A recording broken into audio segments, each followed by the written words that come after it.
All right, we'll go ahead and start things off. I know we've got a cool topic today and a lot of folks, so we want to make sure that we save time for your questions. My name is Molly Wheeler. I'm one of the deputy directors at the Utah League of Cities and Towns, and we're really excited that you could join us today for RDA 101, Understanding Redevelopment Agencies, with Salt Lake City's Danny Walls. Danny is one of the, I would say, top policy people in this space out of the RDA Association for the state. And it's just a huge asset and resource. We're really excited he could take some time to join us today. There should be both a chat function that you can use as attendees as well as a Q&A box. So feel free to put your questions into either one of those. I'll keep an eye out for them and just kind of interrupt Danny throughout his presentation with those. So if you have questions, feel free to ask them. And if we don't get to all your questions, know that we can circle back up, or you can follow up with your attorney or anything like that. So with that, we will go ahead and get started. Danny, the time is yours. Thank you, Molly. Good afternoon, everyone. Appreciate the opportunity to be here. Thanks for joining this webinar. Want to start off and ask if you've ever wondered why some people hate RDAs while others seem to love them. As Molly said, my name is Danny Waltz. I'm the director of the Redevelopment Agency of Salt Lake City. I actually first started at the Salt Lake City RDA nearly 30 years ago. I then moved on to work for Midvale City as their director for about 13 years, and then came back to Salt Lake City about 7.5 years ago. Maybe it's not accurate to say that people love RDAs. We are part of government after all, but there are some like me that will gladly explain what is the impactful role that RDAs can have on a community. And that's what we're here to talk about today, which is the role of RDAs, the rules surrounding them, as well as some of the negative perceptions about RDAs that make people not like them. But most of all, we want to talk about how to use RDAs, the types of projects they can do to revitalize your city. And I can't promise that you'll leave loving RDAs, but hopefully you'll understand them a little bit better, and you may just get some ideas on how to utilize them within your city. So let's talk first about what the role of an RDA is. If you were to ask me what the role is, you'd probably get an answer like this, and you'd probably get something similar from those who work within the redevelopment field. But at the end of the day, RDAs are a tool. And just like any tool, it's a matter of how you utilize that tool. And so you'll see within this answer that it talks about a lot of broad issues in terms of economic development, revitalizing the city, sustainable growth, and really ensuring the long-term viability of the communities that we work in. But RDAs are not meant to work within silos. They are meant to work closely with local governments, businesses, property owners, developers, and community members to really identify what are the needs for redevelopment and how that they can be used to improve the city. So now that we understand the role, what really are they? Redevelopment agencies are technically a separate legal entity. They are established and get their powers from state statute. We are authorized to collect property tax increment revenue, and then we are charged with revitalizing and redeveloping communities. Now, there's a lot of information in here, so we're going to take a look at these one at a time. So let's first look at what the legal structure is of RDAs. As I said, RDAs are established by state statute. However, that power within state statute, RDAs have to be created by cities or counties in which they will serve. Now, for the purpose of this conversation, even though you can go back and forth between an RDA and a city and a county, you're going to hear me mostly just focus on RDAs within a city context, but it's very similar in terms of how they can work within a county. Now, what does a city have in common with an RDA? Typically, RDAs operate very similar to just any other city department. They do have their own bylaws, but they follow the same separation of powers and process that you would have in a city. The executive director of a redevelopment agency is filled by either the mayor or the city manager. And the board of directors of a redevelopment agency under our state statute is served by the city council, just wearing a different hat. Different states, different agencies, that board may be made up of more than just the political leaders. And there may be different rules on the administration of the RDA, but within Utah, basically the mayor and the city council serve similar functions as they represent and work within the RDA. So that means that the mayor is doing the day-to-day administrative activities of an RDA, and the city council is carrying out the legislative issues in terms of approving the budget and approving policies. Now, RDAs can have separate policies and procedures from the city within which that they operate, or they can share policies and procedures. It's really just a function of how you want to set up that structure, how big your RDA is, how sophisticated their operations will be, or the city within which they serve. As far as staff, they can also have completely separate staff, or they can share staff, or both. In Salt Lake City, for example, we have over 20 staff members that are just RDA staff members.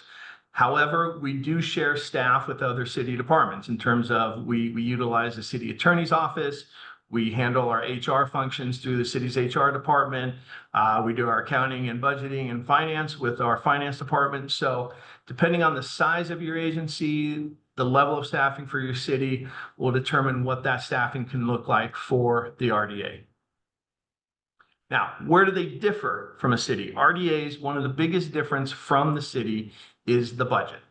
RDA's budget is separate from a city's general fund, and we are charged under state statute to have different accounts for the different funds for each of the project areas. In addition, we have to have different accounts for housing and other types of accounts such as admin, or if we realize program income funds of revenue. So while you may be in the city accounts, you may even be in the city's same bank account. Under the accounting standpoint, RDAs have to have a different level of accounting, different balance sheets, different assets, et cetera.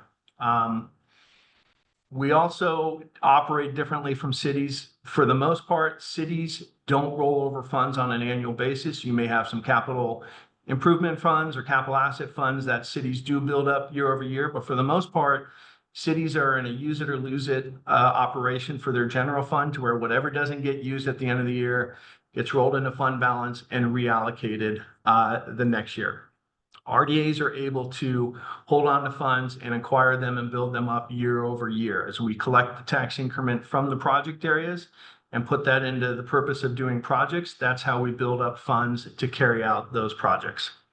RDA is also different in terms of how we do property acquisition and disposition. In terms of acquisition, we are not charged with just going and acquiring property for city purposes. We are charged with being able to act more like a private developer and acquiring properties for the sake of development. Likewise, in the disposition of those properties, we are not held by the same standards of how a city has to realize a return or go through a process to accept less than market value for land. RDAs can write down land in the sale so that it encourages development. RDAs also have the authority to bond. And specifically, we can bond for housing and affordable housing projects. And then finally, cities operate obviously across the entire city. RDAs are intended to operate more within target areas and project area development. And we also have a different level of risk tolerance in the city.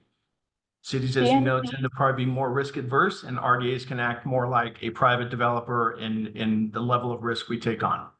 Perfect. Danny, we have our first question. So we don't need to do a budget amendment to roll over funds if we're in an RDA. You do not. No, you should be able to allocate the funds as part of your budget, put it in a line item account, and then you should just be able to carry that over year to year within that same fund. Thank you. And there may be accountants who have a different answer on that, but that's been the experience. Okay, so one of the other components is being established by state code. If you're looking for a little light reading, RDAs have our very own section of state code that govern what we do. And Title 17C basically lays out all of the rules and requirements for redevelopment agencies. It's titled the Community Reinvestment Agency Act. It applies to all agencies throughout the state, and it lays out what is a legal framework for how cities and counties can establish their RDAs, what are the powers and responsibilities that they have, and what is our charter.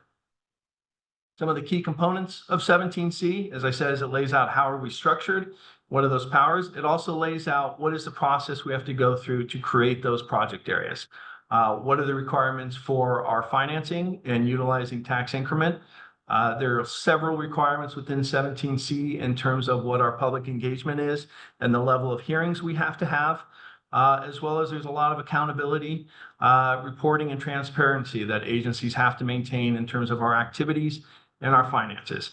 And finally, 17C also lays out what are the requirements for redevelopment agencies in terms of what we have to do for allocating funds for affordable housing, as well as what are those uses for the affordable housing funds. So let's get into what is the next component is how are RDAs funded? The primary source of funding for redevelopment agencies is tax increment financing. And this is essentially capturing the property tax growth within the project area and utilizing that for redevelopment activities. Other sources of funding is bonding, as I mentioned, and you can utilize bonds either for large infrastructure projects that are a significant capital need for a project area. You can bond at the early life of a project area to utilize that for either large scale projects or to just kick off project area development in the early years and then service that bond over the time of the project area. RDAs can also realize other revenue streams, either grants or appropriations from the city. We can take out loans if you want to go get a line of credit from a bank. And then RDAs are also able to realize their own property income either through the disposition of land, ground leases, rental of development and properties. All of these can contribute to how agencies receive their funding. Here's a graph that you've probably seen in different formats if you've ever worked within tax increment financing, but this explains how tax increment flows from a project area to an agency. And essentially the tax increment is the increase in property tax revenue over and above what that amount was when the project area started. So at the bottom, you see the project area term. When you create a project area at the very beginning, you establish what is the base year for that project area in terms of what is the property tax value, what is the revenue that is being thrown off, and how is that going to be captured. At the base year, what that establishes is that the revenue that the taxing entities have been receiving, they continue to receive through the project area term. So it's important to note that the taxing entities continue to get this amount. Nothing is taken from them in terms of what they realize. What happens is that tax increment revenue grows in terms of the green and the teal. That tax increment revenue growth is captured by the RDA. And oftentimes the taxing entities share a portion of this increase during the life of the project area. So the agency utilizes those funds for redevelopment activity to hopefully continue to grow the property tax revenue, and the taxing entities receive typically a percentage of that growth as it's occurring.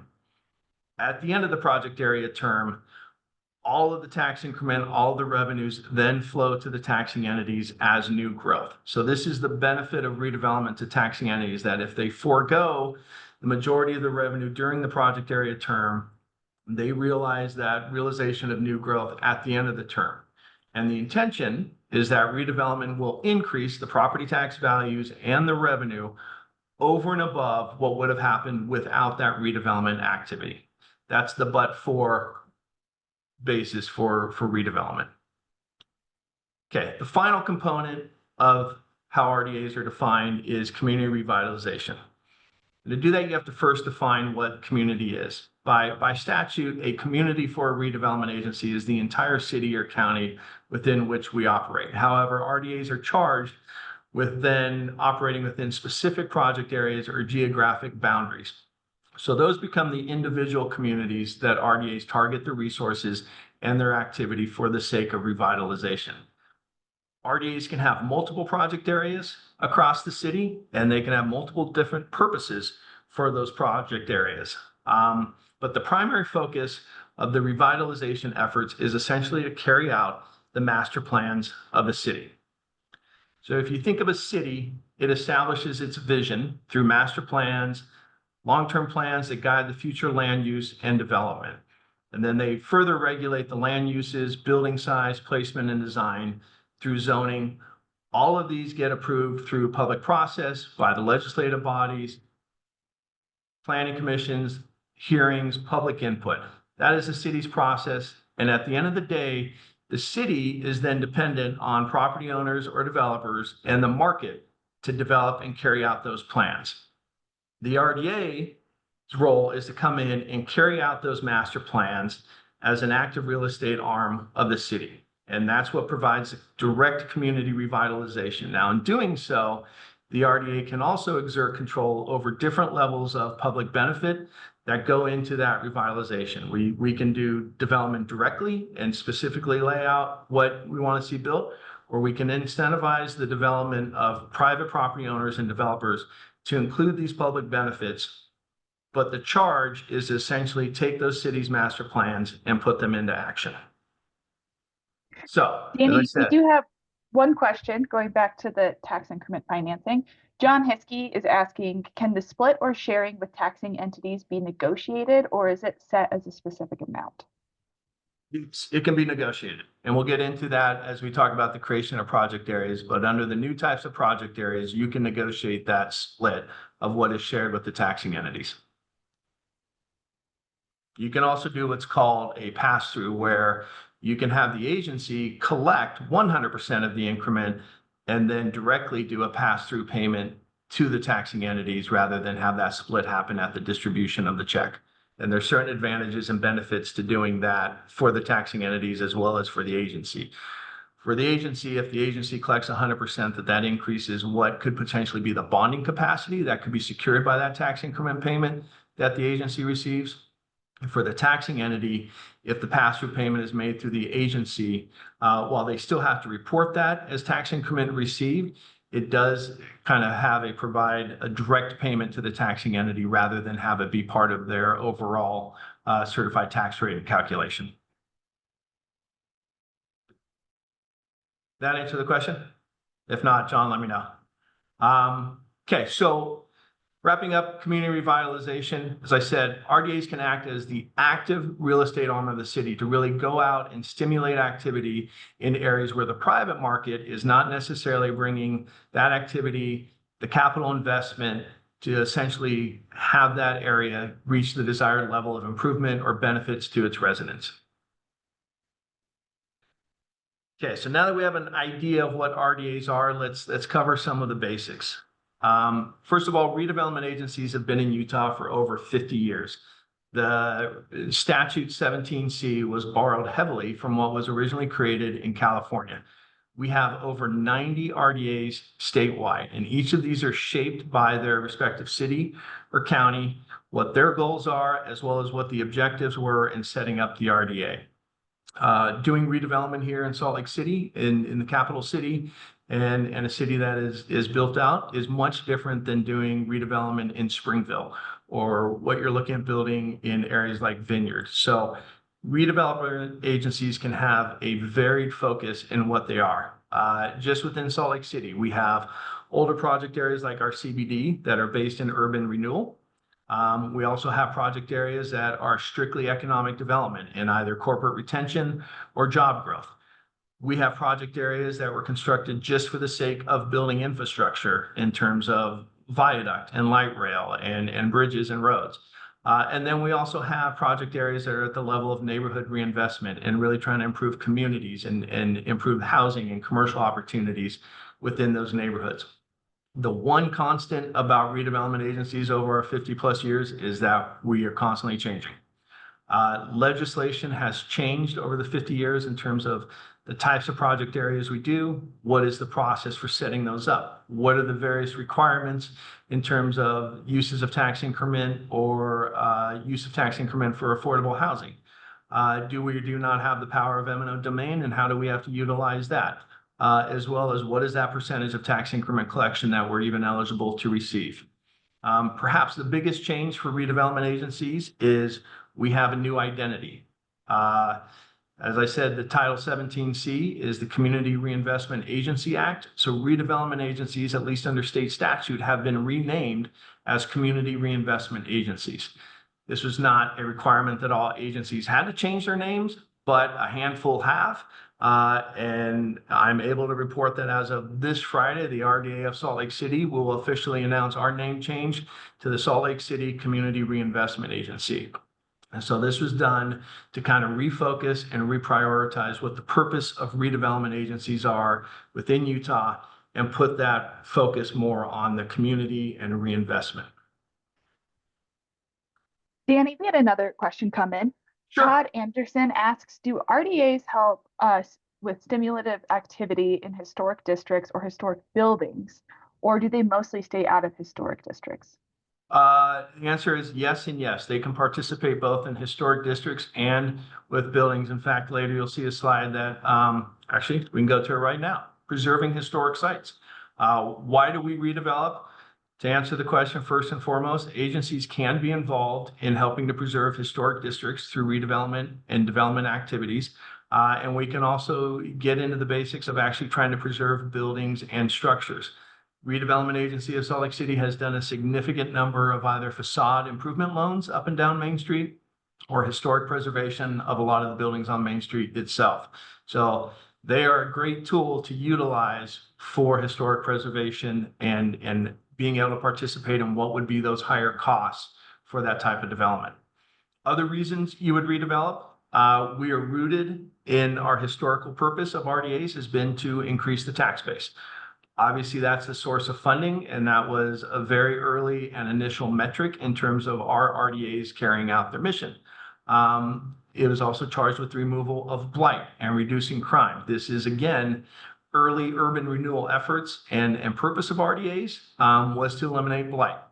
Now, blight is a trigger word for what is the legal definition, but it can mean a variety of information. It can mean the physical conditions of buildings, whether they're unsafe buildings or unhealthy conditions and contamination with an area. It can be economic conditions of depreciated property values or high vacancy. It can be social issues of public health and other issues in terms of infrastructure and inefficient parcels. The bottom line is blight as a legal definition really just provides options in terms of what can be the purpose of a redevelopment agency. RDAs play a huge role in affordable housing, which we'll get into. And that's part of one of the things we can do for carrying out the city's goals and that targeted investment, as well as economic development, job growth, infrastructure projects. RDAs in Midvale, what we utilized the RDA for was mostly development post-environmental cleanup and helping with bringing 2 Superfund sites to a level of development potential. And then finally, all of these go into what is the larger goal of redevelopment, which is to enhance the overall quality of life for residents. I saw a question pop up about the process for the name change to CRA. That process is laid out specifically within 17C. It involves making the application to the Lieutenant Governor's office, having it be approved by the agency board of directors, and then submitting that request and notifying your taxing entity partners of the name change. It's not that difficult, but it does have a few steps that you have to go through to just make sure you check the box. Molly, am I up to date on the questions, or is this a good time to answer any others? You're on top of it, man. Keep going. All right, great to go. All right, so we talked about that RDAs work primarily in project areas, and spoiler alert, I'm going to contradict myself later, but the charge of RDAs primarily is to work within these target areas and create these. So for this process, this is a very, very simplified description of what is the process within 17C to set up a project area.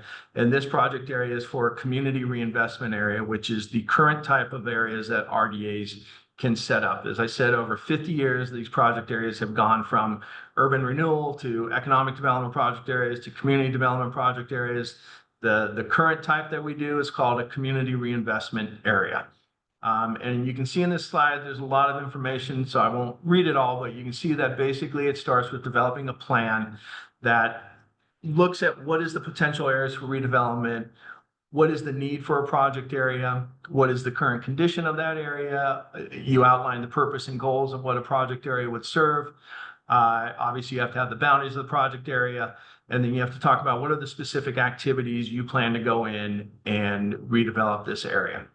There's a significant amount of public involvement in terms of presentation to the legislative body, your board of directors and city council, public hearing. Under community reinvestment agencies, you ultimately negotiate that collection of tax increment and that percentage with the taxing entities. So you need to also get feedback on the plan, not just from property owners and other stakeholders, but you need to get that feedback and involve the taxing entities in what that plan is going to be. Danny, we do have one Yes. question. Do you want to finish the 5 steps, or should we pop into the question? I'll finish this and then I'm happy to jump into the questions if that works. Sounds great. Ultimately, the project area plan is adopted by the board of directors, city council, again, wearing a different hat, who reviews and approves the plan. And they do that either through resolution and ordinance. As I said, the amount of tax increment that an agency can collect for the project area is negotiated with those taxing entities directly. And those negotiations are formalized through an interlocal agreement with each one. That helps to create what is the project budget. And as that is finalized, then all of that comes into what is that final version of the plan, the agreements, and the budget. And then the RDA can go out and start implementing that plan, ultimately collecting that tax increment as it is generated, and then putting that into redevelopment activities. Okay. All right, we have two questions. So, and I think you might have just answered one, but so the first is the city council the primary body responsible for the creation of an RDA? Yes. Okay, excellent. And then the second is under Utah law, so long as the RDA has the funds and the votes, can it buy any property anywhere outside the project area, outside city limits, outside the country? What are kind of the parameters of this? Well, we'll get into that in a little more detail as we get into the projects and the powers, but if it's housing, you can do it citywide. Anything other than affordable housing, agencies can only operate in terms of buying property within a project area. Perfect, thank you. And then did I see some other questions come up too? How are we doing on this? Oh, yeah, hold on, sorry, I'm bouncing between the chat and the questions. So Difference let's see here. between CRA and CDA. I don't believe there is any difference in terms of what I assume is a community development agency. We don't have those in Utah, at least not in a legal structural format, I don't think. But if it's what is ultimately called a CDA in another state, I wouldn't see a difference in that. Are older areas required to adopt the changing stipulations? No. Everything, this is why 17C is such a complicated part of the statute, is everything has kind of been locked in time in terms of what was approved, what were the requirements and the process for project areas at the different times and structures. All of that is locked into 17C, grandfathered in, and continues to operate under the rules of which were established. Some things may change in terms of what you may or may not be able to spend affordable housing on, but those haven't been drastic changes over time. The new SLC CRA, we at one point were part of the city's economic development department. We are now not part of that department. We are back to being our own separate legal entity. And I think that gets us up to date. Oh, does size of area matter? Not anymore.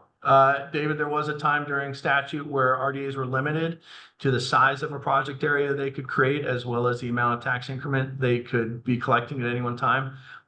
Those limitations no longer exist. And so project areas are more based on size of the areas negotiated with the taxing entities as part of the collection of tax increment. I think that gets us up to date.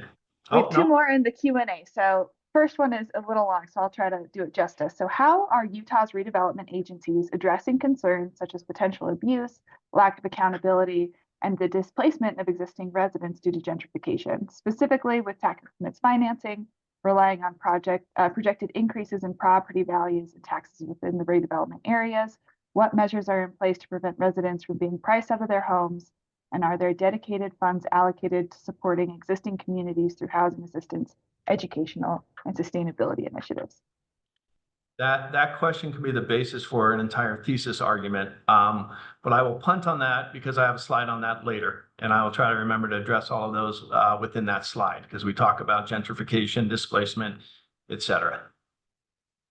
Excellent. And then the next one is, can you use RDA administrative funds to invest into broadband that serves the surrounding area of the original project area? You can utilize RDA funds for infrastructure development. Historically, I think most RDAs have stayed away from investing in private utility funds where you have some broadband that is publicly owned. I don't think there's anything that rules that out. However, I would proceed with caution because I don't think that that would really fall within what was the original intent of RDAs, which is investment in project areas. But if you want to make the argument that publicly owned broadband and infrastructure is part of public utilities and provide a benefit to project areas, I don't think there is anything legally that would prevent you from doing that. So that'd be my opinion. I'd obviously turn you over to attorneys to make sure that that interpretation is something that you could rely on before you start doing it. But I think under 17C, I don't believe it's prohibited. Thank you. I think we're all caught up. All right, here we go. So we talked about community reinvestment agencies. Another more recent type of project area is a housing transit reinvestment zone. These are project areas that have a much more targeted purpose. They are designed to promote transit-oriented development for the development of residential, density, mixed-use properties near transit stations. They also include requirement for affordable housing. They are charged with trying to stimulate economic activity and investment in and around areas where transit investment has occurred, and also doing it in a way that enhances sustainability in terms of reducing traffic congestion, encouraging walkability, pedestrian-friendly neighborhoods, water conservation, and air quality. So the process for setting up an HTRZ is much more streamlined than a community reinvestment agency, but however, again, it has a much more targeted use. So you still go through some level of a plan that outlines the purpose and goals. This plan lays out what is the transit station you're basing it off of, what is the area of development you're going to work on, all the things in terms of how the funds will be used, what is the gap of funding that is needed to be filled to encourage development to happen. And there are rules in terms of what type of area it has to be. It has to at least be 51% of the area has to be zoned for residential development at an acreage density of 50 units per acre. There has to be a reasonable amount of units that will be for families and sized accordingly. And then there are affordability requirements that come with it in terms of what level of units and affordability have to be built within that project area. This plan, as an application, gets submitted to the Governor's Office of Economic Opportunity. It's not adopted by the Redevelopment Agency Board of Directors. It is reviewed and approved by a committee that is established under state statute as its members. And that committee approves the terms of the project area, including the amount of tax increment, what is the phasing, and what is the use of those funds. The agency then, upon that approval, does some final authorization of it, and then you can carry out an HTRZ. Now, the biggest differences with HTRZs, beyond just that the plan is approved by a committee and not the legislative body of the agency, is that the taxing entities are obligated to participation. It is not a negotiation with them. It is not a separate interlocal agreement with each taxing entity. The committee is authorized to bind 80%, up to 80% of the tax increment can go to the agency. So this is a big difference in terms of how project areas can operate. And it's not necessarily popular with taxing entities for obvious reasons. And so there is a limit of how many of these HTRZs you can have per county. But it is offset by the fact that it does require that affordable housing. It does require the density and the type of development. And it also has a much more targeted use of those funds for an HTRZ. So something to keep in mind in terms of what is available for project areas. So let's get into what are some more specific tools that the RDA can use for revitalization. There is a broad range of options and tools that an agency can use. And I would say that you need to determine and decide which of these tools and how you want to use them based on what you state as your desired rate return on investment. What is a project you want to do? Is it a financial gap or public benefit? So return on investment does not always have to be a monetary return, like a return on loan payments. It could simply be return on investment is we want to build X number of affordable units, or we want to just build a park. That park can be your return on the investment that you put into it. It can also be the project type. If you have a project or a development that's identified in your city master plan or is needed in the area, that can be a tool that agencies can use to realize that project. Do you want to help incentivize and build a grocery store in the middle of a food desert? That is a specific project that you can then utilize tools to go and accomplish. Is it that you want to just fill a financial gap? You developers willing to build housing, but if you want affordability in it, that creates a gap that agencies can help fill that gap to realize that return. And then finally, what are the public benefits that you want to accomplish within the projects and the activities of the agency? So all of this can be put into the specific tools that agencies have at their disposal. Agencies can loan funds to developers, nonprofits, property owners for the sake of redevelopment. Agency can give grants out in terms of just helping make something happen as far as a project. We can do property tax reimbursement, which is essentially a tax rebate for projects, which is if you want something that you need a larger investment, but you can only pay it over time as you collect the increment. Reimbursement agreements are a great way to help offset the cost of a development over the length of time. It's a benefit to the agency because it's performance-based, that you only reimburse the developer if the project gets built and realizes that increment, and then you reimburse. Agencies have the ability to go and acquire property, to sell property. Agencies can actually develop property on their own and serve as a development. Agencies can provide infrastructure enhancements, whether that's utilities, upgrades, publics, walkability enhancements. Agencies can play a part in providing public art to a neighborhood and a community and as part of projects.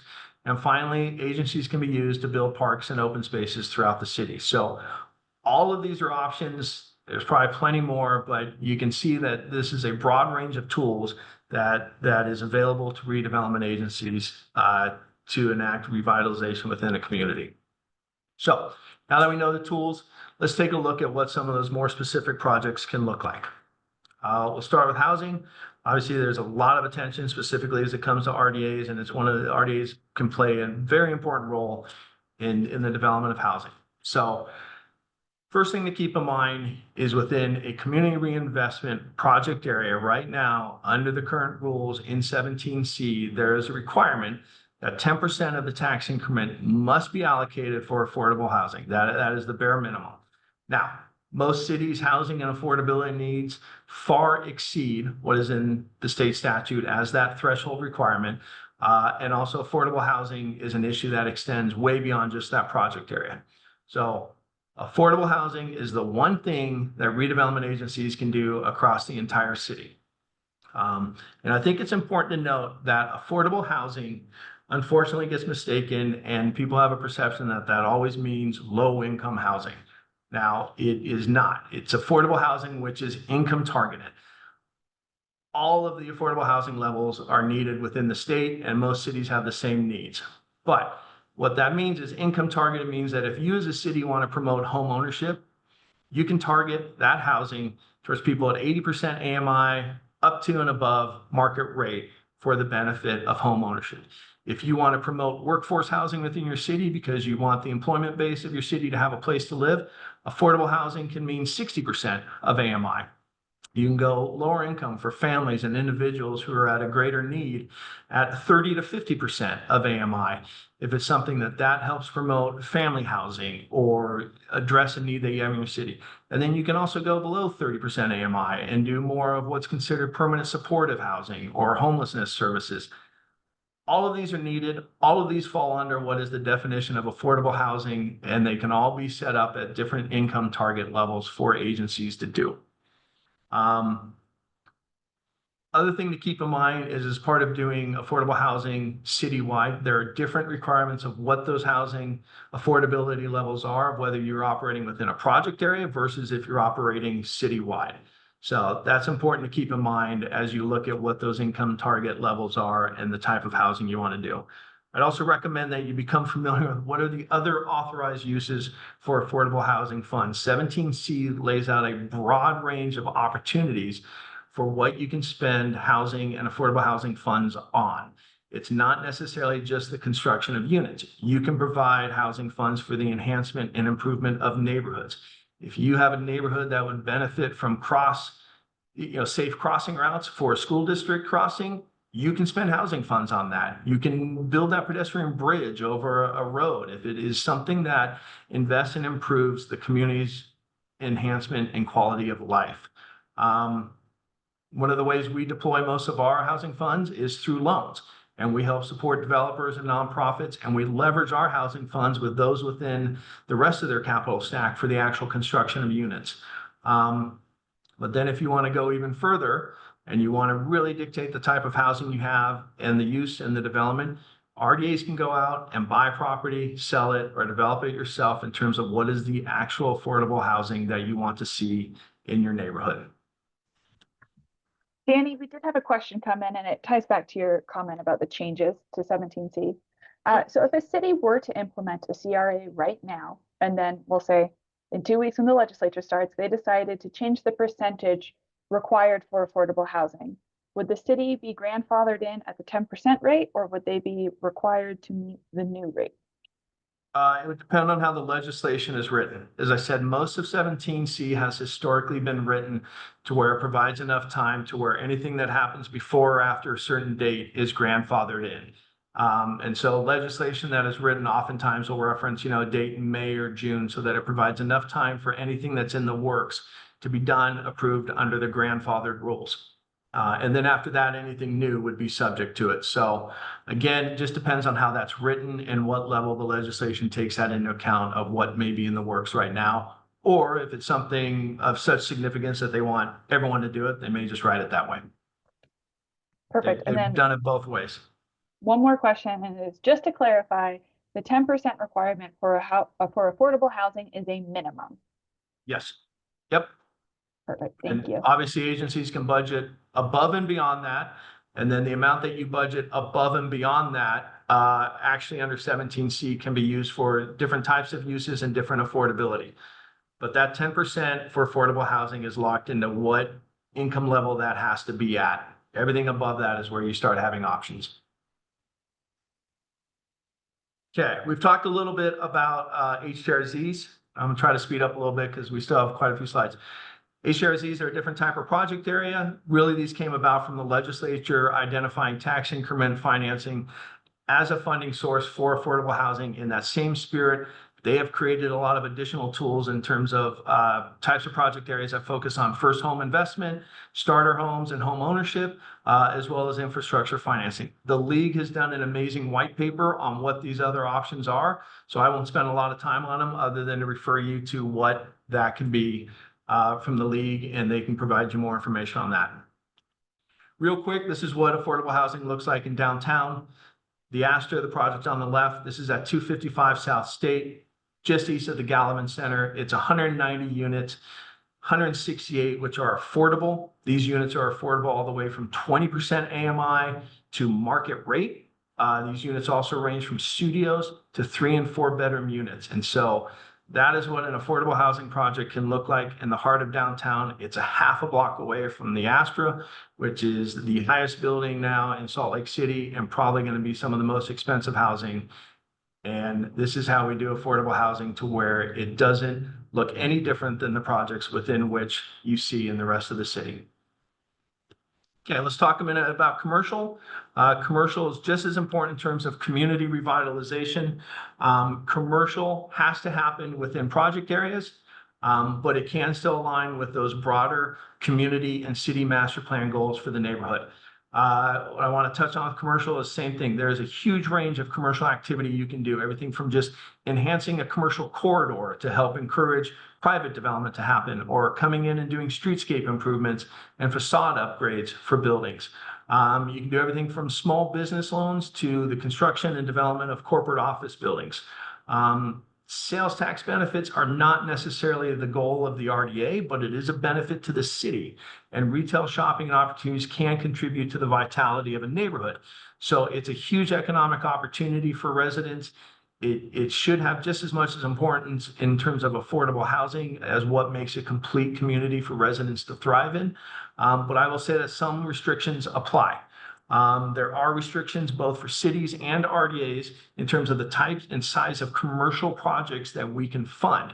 The purpose is to avoid cities and agencies of chasing incentives and sales tax and big box retailers. And so make sure that you're looking at what those requirements are before you invest anything in commercial projects. The one exception to that is agencies are able to invest in infrastructure that can benefit a commercial development. But again, that's based more on making those improvements that can help development occur. A couple examples of small scale commercial in Salt Lake City. Agency sold land to the Bicycle Collective, which is a nonprofit that provides refurbished bikes to those in need. We did both a combination of a write down and a bridge loan for them while they were doing the fundraising. And then Fisher Brewing is a great example of an adaptive reuse project of turning some old industrial buildings into a tavern, their brewery space, and use of the building. Agency provided forgivable loans on that project. Economic growth. There's a lot that RDAs can do for economic development. At one point, there's an entire type of project area that RDAs can do for the purpose of economic development. RDAs can still play in that field. We've done projects that promote job growth and corporate retention. You can use RDAs to help recruit businesses or industries that you want to see come to your area. And then also look at agencies are using RDAs to help fund solar projects and other renewable energy initiatives. So a lot of flexibility. If economic development is something that you'd like to do in your city, RDAs can be a tool to help make that happen. Infrastructure, we've talked a lot about that in terms of another type of projects that RDAs can do. These can range, again, from core investments in terms of roads and utilities, as well as offsite improvements. You need to build that sewer lift station on the other side of the Jordan River to help serve a project area. You can do that. The idea is to help improve the infrastructure within a neighborhood. You can also go above just what are those core functions infrastructure and focus on pedestrian friendly enhancements, improvements, landscaping, accessibility. And then one other thing that agencies can do outside of a project area is there is a provision within 17C that if building a project or utilities or infrastructure outside of a project area can directly benefit that project area, your agency board of directors can approve that use of project agency funds outside of a project area, but it has to be tied to a benefit directly for the project area. So you have a street interchange a block away from your project area, that is something you can utilize an RDA for if it benefits that project area. Central Ninth is a great example. 9th South between West Temple and 300 West. Agency bought properties and strategically put those into development. And then the final piece of that overall neighborhood project was to come in and build the streetscape improvements in terms of bike lanes, widened sidewalks, landscaping, and parking. So public infrastructure is a great use of funds to help do sometimes that you don't need to go and buy the property or incentivize private development. Sometimes just creating that sense of place, development will follow and capitalize on that. Arts and culture. All right. Arts and culture is often overlooked as a piece of what an RDA project type can be. And this is something that you can work in conjunction with your private developers, your government entities, make your arts council your friend and utilize their expertise. You can work with nonprofits and other community groups to really start bringing artistic and cultural visions to life. Within Salt Lake City, we've done this at every different level. You may have heard of something called, the Utah Hockey Club. You can do this in a public-private partnership and support entertainment districts like SEG through those collaborations and build that sense of place that really provides that entertainment base. You can also do it in terms of the RDA of Salt Lake City was responsible for the development of the Eccles Theater. And then in partnership with both Salt Lake County and Salt Lake City, we continue to own and maintain and operate that cultural venue within the heart of downtown. We also built Gallivan Center. We continue to own, operate, and program that. And you can use RDAs to build those city parks and provide those activity hubs of the city. And then finally, I would encourage you to utilize RDAs for the creation of public art throughout your project areas. And this can be everything, as I said, in conjunction to a dedicated arts council, a nonprofit or community group, or the agency can simply incentivize projects for developers to do and provide as part of their projects, or the agency can do it yourself in terms of installing public art. But it's a great way to create that sense of place and identity for neighborhoods. And it's a use of funds that go above and beyond what the private market would do and provides a much needed use for the neighborhoods. Public art for the agency, as I said, sometimes it can be the addition of a public art piece to a plaza, a large public art piece next to the Eccles Theater, or the preservation of the plaza and Sugar House and the monument there. Danny, Smart a quick growth. question Yes. on the art. Can the art be outside of the project area? No. All right. Art would be something that needs to be in a project area. Real quick, I would encourage you, as RDAs are a powerful tool for carrying out the city's master plan, start looking at, as cities look to even longer term planning, regional planning, and environmental issues, utilize your RDA to do things like really encourage infill and mixed use development. What are those public transit and transportation investments you can do, and how can you use RDAs to promote green building, sustainability, and efficiency measures? Now, let's talk about some of the drawbacks. As the question earlier indicated, RDAs are rooted in urban renewal. They have a history of bad examples and abuse. That is unfortunately a part of the history of RDAs across the country. But with these complexities, you have challenges that come with it. Number one, RDAs should make it a point either in your programs or your policies to make sure that you're equally distributing the opportunities provided for development. In other words, don't just go and provide all your loans to large developers. You should really be looking at that community revitalization aspect and what programs and opportunities can you provide to the current residents and the current business owners to really build up and improve the neighborhood. Start with them. Don't take the attitude that it always has to be a developer coming in. Make sure that you can justify your incentives and participation and what that use of funds. Be transparent. If you can't justify why you gave developer X and you can't measure what they did for you, then you haven't done your job in terms of that accountability and transparency and the use of funds. As far as how to solve for displacement of residents, make that a requirement of the agency, make that a requirement of the projects you do, and make that something that you actively incentivize. Agencies are required to have a relocation housing plan, make sure that's up to date. Or if you have a city that you have a displacement program, make sure the agencies have adopted that and utilizing that. You can put that in requirements for loans and property disposition for developers. Those are ways that you can help protect against the displacement of residents. And at the very end of the day, if you are absolutely critical and you have to displace residents, make sure that you have a process for how you're going to do that, the timing, the process, and any participation in funds you're going to provide. Same with gentrification of neighborhoods. Make sure you're prioritizing what that development can be and how it can help encourage either people to stay in that area or people who have already moved out of the area to come back. Do not just do projects where it's going to be based, where it's just going to seem like it's pushing everyone out and it's not providing the type of housing that is either wanted or needed within that neighborhood. These are all things that agencies can do. They can put policies in place. They can make it requirements of their programs, or they can make it requirements of their participation. So that is how agencies can actively start turning the tide on what has historically been the negative perception of agencies. And then finally, one of the negative perceptions that agencies often get is that we increase property taxes for our area and we're responsible for that.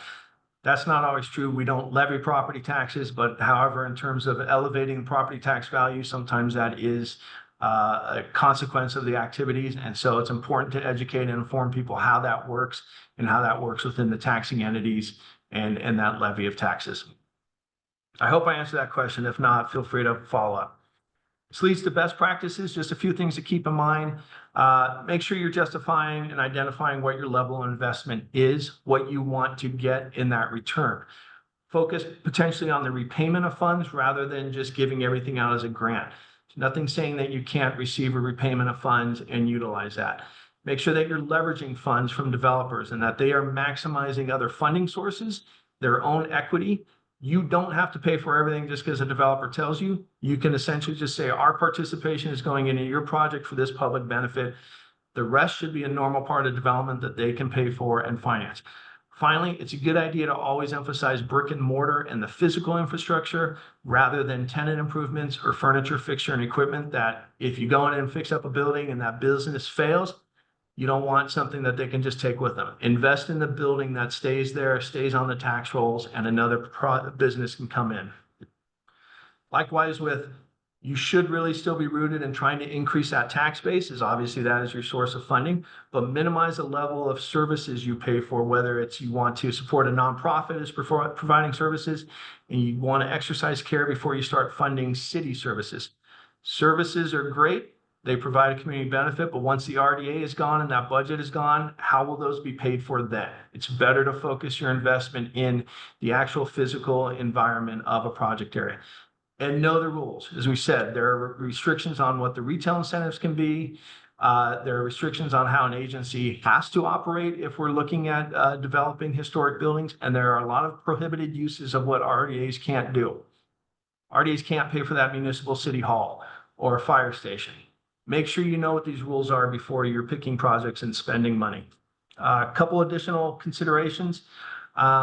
It's great to have clear policies and programs, both from the administration side of carrying out that, and then also from the support from the politicians and making sure that they know exactly what the goal is and how you're going to execute these programs. Be transparent in your public engagement. And there are a lot of rules in terms of what RDAs have to do for financial dealings and public hearings.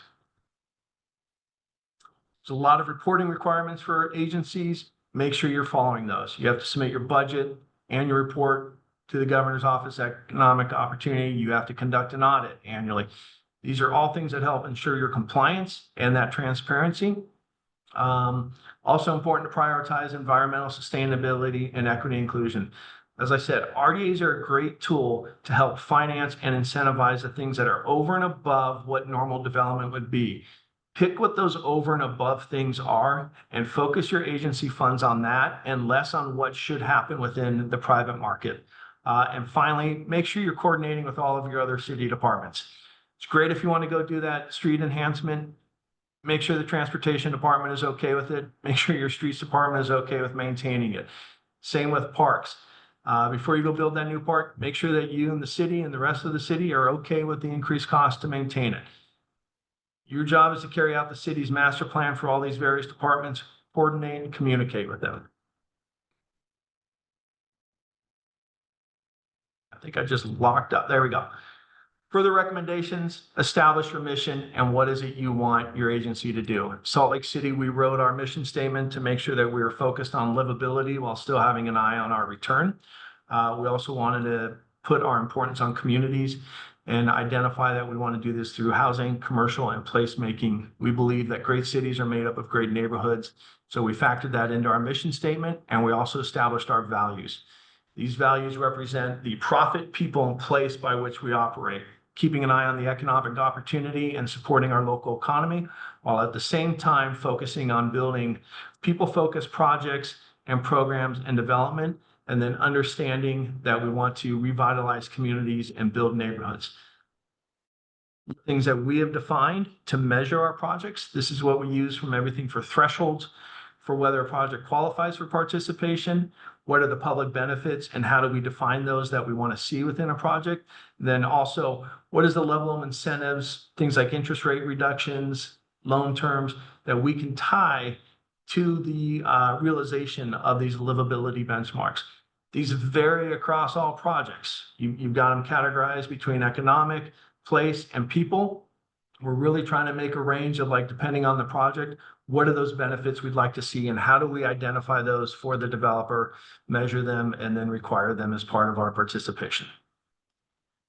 Just some final recommendations as far as establishing those benchmarks and metrics. How are you going to define and measure success for your agency? What type of participation in programs do you want to do? Do you want to establish that loan program, or are you okay with doing more grants, or do you want to look at performance-based and doing reimbursement agreements? Are there projects that you want to pursue specifically as an agency and you want to go out and act like a developer? And then make sure you have that political support. Politicians change. That's why policies, procedures, and programs help carry you through those transitions and make sure that you are able to speak to what your purpose is and what is it you're trying to accomplish. And then finally, what kind of expertise is needed on your team to carry this out? We'll finish right back where we started, which is what the role of RDAs is. As I said, it's a tool. And just like any job you do, pick the right tool that is appropriate for what you want to accomplish. If you establish your goals and if you work with your partners, you can play an active role in carrying out the city's vision and really realizing what you want your city to be for the benefit of your residents, for the enhancement of your community, and really sustaining it for the long-term growth and potential. Open it up for questions. Thanks, Danny. We do have one question. Do RDAs make sense in small cities? I think you can make the argument that every city has a need of some sort, and small cities are no exception. I think where you have a challenge in a small city is what the potential could be for that property tax increment and growth. But I think if you have the right projects that you can capture that growth, then you can use RDAs in small cities, whether it's a small city based on tourism and you want to provide a type of use or an infrastructure improvement or an enhancement like a public space, or whether it's a small city where you want to help encourage housing. that you don't have, and that is not going to happen by the market alone. So the challenge is the amount of increment you can receive, but there's always a need, and I guarantee there's always a project that you probably can benefit from. Perfect. And then Danny, are you comfortable with sharing your slides with folks? Oh, absolutely. Yes. Happy Perfect. to make that available. And we will also be happy to, well, we not happy to, we are also planning on posting this on YouTube later. So if anyone from your municipality was not able to join, they will be able to watch later. For the sake of time, I'm going to wrap it up. Danny's email is on the screen. So if you have any questions, I'm going to go ahead and just offer you up, Danny. Reach out to him if you have a question that we weren't able to get to. A couple things I just want to flag for you for the league. We're getting into the busy season. So next week we have three events I want to flag for you. First, on Monday, January 13th, we'll have our Legislative Policy Committee. Every city is entitled to be there and have 3 voting members. So please join us for that. On Tuesday, we're going to have a webinar on the fentanyl task force in the state. So you can come learn about that. Wednesday, we'll be focused more on our smaller LAA communities, but everyone is welcome to join discussing data privacy. On January 21st, of course, the session starts, and on the 22nd, we will be having Local Officials Day at the Capitol. So please join us for any and all of those events, and we really appreciate you tuning in. And Danny, thank you so much. This was incredible. No, thank you all very much. Appreciate the opportunity. Don't hesitate to reach out with any questions. Perfect. Thank you all. We'll wrap it up from there.